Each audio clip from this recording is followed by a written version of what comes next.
بسم آب وولد ومنفس قدوس أحد أملاك آمين. بسم آب وولد ومنفس قدوس أحد أملاك آمين. بسم آب وولد ومنفس قدوس أحد أملاك آمين. سلام سدرالو لእግዚአብሔር ከመይ ትዕሉ ከመይ ትኾኑ أنا أملاك مسكين سلامي باركة سلام معينتي أنا أوتو نلاوي هير ونلاوي هسم هير يمطو نفسه بيزا أباقيه تلا رستيجالكم تلهم حبيبكم هتلهم بتعتنا إلا أنا وأتو نلاوير ونلاوي سهر يمطو نفسه بيزا أباقيه هي واي قاسا أنا هي واي قاسا هيوتو بيزا أباقي أحلفو يهبا يوحنس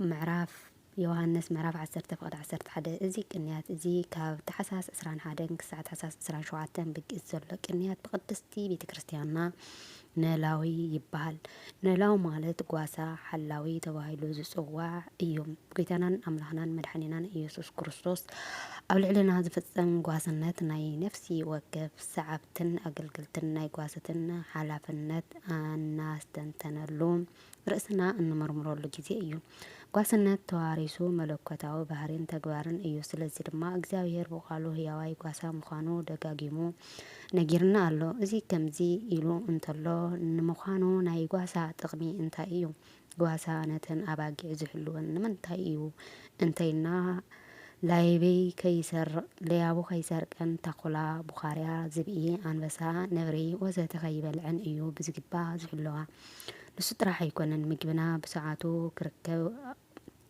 كراكبا أون يجبر إيو هي واي قاسا بعلو يسوس كريستوس كم زخنا استفلت أيو أتي قاسا نأباقعو كبلعي زحلوان بعلو تماليسو نخبل عن انت زي بليعقاون لما أسابيحو نزبلعو بجنزب نخشتان إيو زحلوان زلو كابزي وزائي كالي علامة يبلون إيو ويدما حريدو نمبلعوي كعام بجنزب نمشاتتن أباقي يتريان إيو حقنيان هياين قاسا إيسوس كريستوس نأباقعو مأمنان زحلوان نخبلعا انت يكونس نساتن نخبلعو إيو زحلوان زلو قويتا أملاحنا مدحنينان إيسوس كريستوس بأباقعو نخبلع إيو زحلوان بعلو قواسي بتقواسيتو أباقع زبلع زستة بعلو إيسوس كريستوس طرح إيو ناي بزحات أباقع قواسا زخونا سب نبقع أروي آف انت حالو هياونتو انت إيو ناتي زحلو ويلما قواسا يزلو بقع تقمو انت إيو مخنياتو كاب اتي أروي آف مس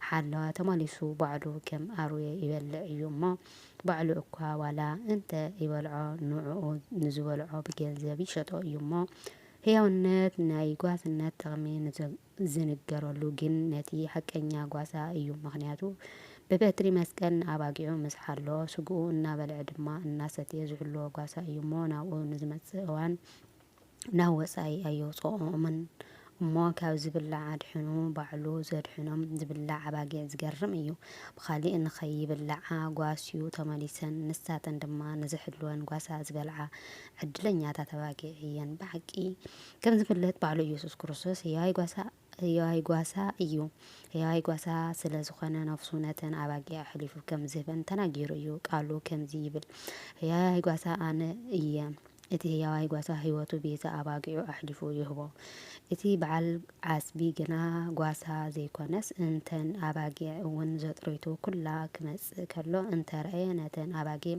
حريقو وني هدم إتي تاخلا دمانتن أباقي يبل عن فح ونبلا بعال عاسبي يومو يهدم جناءتن أباقي ون يبلو هي قاسا أنا إيا نأباقي أفلتن اتن أباقي ون نعي فلتان إيان إلو يسوس كريستوس بعلو تناقيرو يوم ቅዱስ ዳዊትና እግዚአብሔር ሐላው ብትንቢቱ መስራኤ ከምዚ በለ እግዚአብሔር ባሳየ ኢዩዝ ጎደለኒ የለን ኣብ ልሙዕሻኻ ይዕለኒ በለ መዝሙረ ቅዱስ ዳዊት 13 ፍቅድ 1-2 እቲ ሃይ ጓሳ ነፍሱ ስለ ኣባጊዑ ሓሊፉ ዝህብ እቲ ሓቀኛ ጓሳ በኣፍ ደገ ዝኣቱ እቲ እሙን ጓሳ ናብቲ ዝበለጸ ቦታ ወሲዱ ዝበልሕ እቲ ሓቀኛ ጓሳ ባዕሉ ኢየሱስ ክርስቶስ እዩ እሞ ንሱ ፈጺሙ ጓስናን ስለ ዝኾነ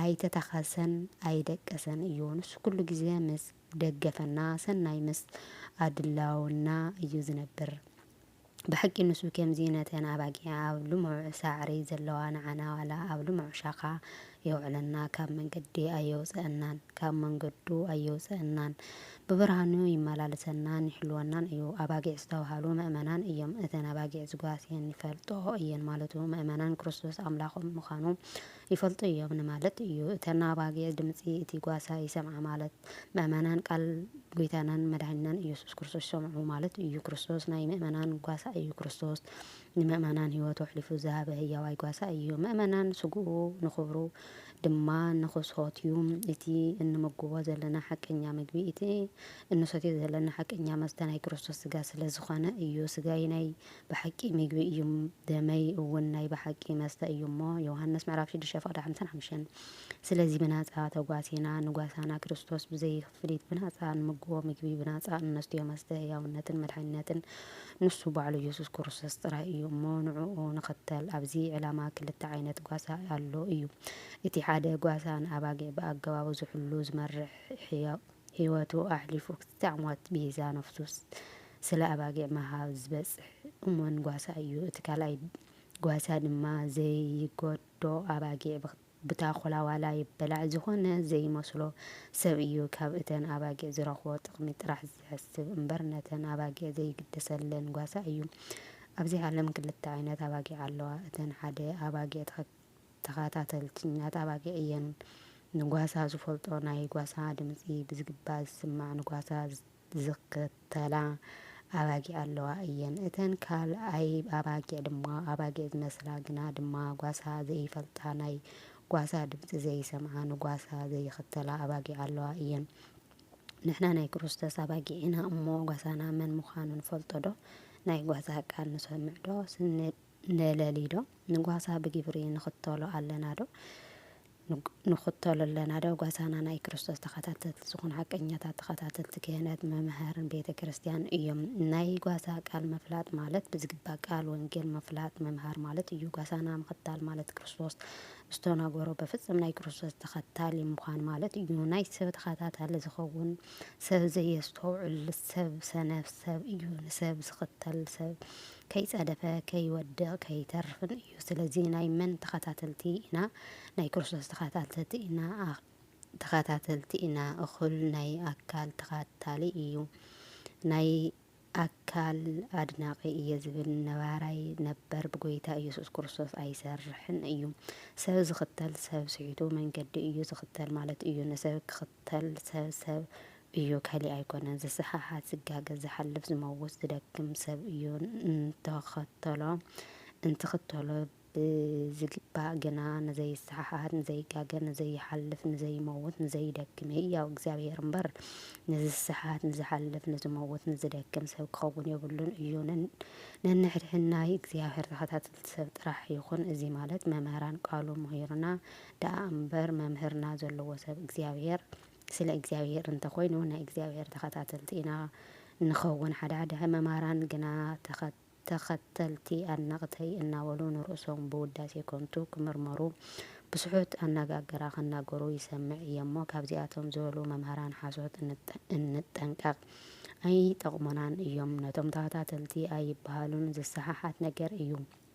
ናይ ክርስቶስ ተኸታተልቲ እየ ዝበሃሉ እምበር ዝሰብክዎ ዘለዉ ስብከት ንባዕሎም ጥቕሞም እንተይኮነ ተኸታተልቲ ክህሉ ይኽእሉ እዮም። ግን ክርስቶስ ዝሰብኩ እንተኾይኖም ግና ስምዒቶም ዝሰምዕዎ ዘለዉ ስለ ክርስቶስ ስለ ዝኾነ ተኸታተልቲ ክርስቶስ እዮም ዝበሃሉ ማለት እዩ። ስለዚ ተኸታተልቲ ሰባት እንተኾይንና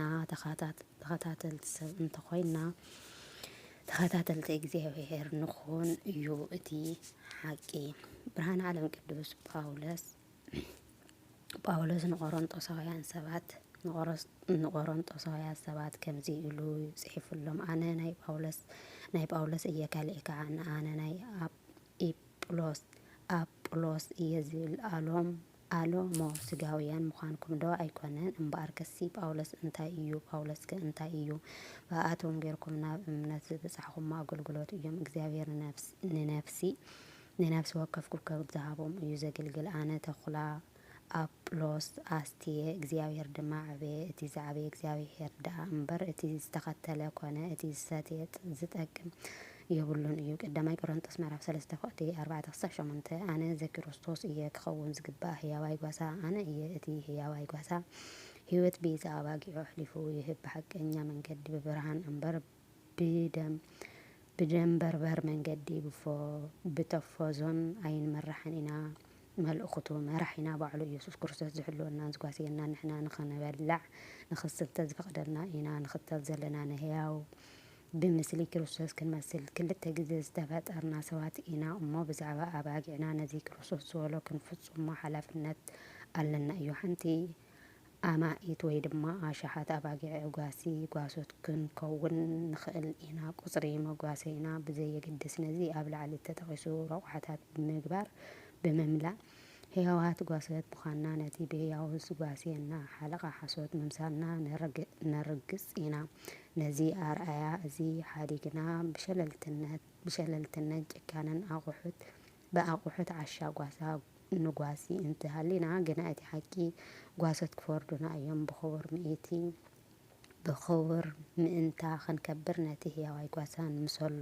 ጸጋ ጎይታ ኢየሱስ ክርስቶስ ፍቕሪ ኣምላኽን ሕብረትን መንፈስ ቅዱስን ምስ ኩላትና ይኹን ኣሜን። ወስብሐት ለእግዚአብሔር ወለወላዲቱ ድንግል ወለመስቀሉ ክቡር። ነዘንጠብጠብክዎ ብኣፈ ትጉሃን መላእክቲ ተኣረመለይ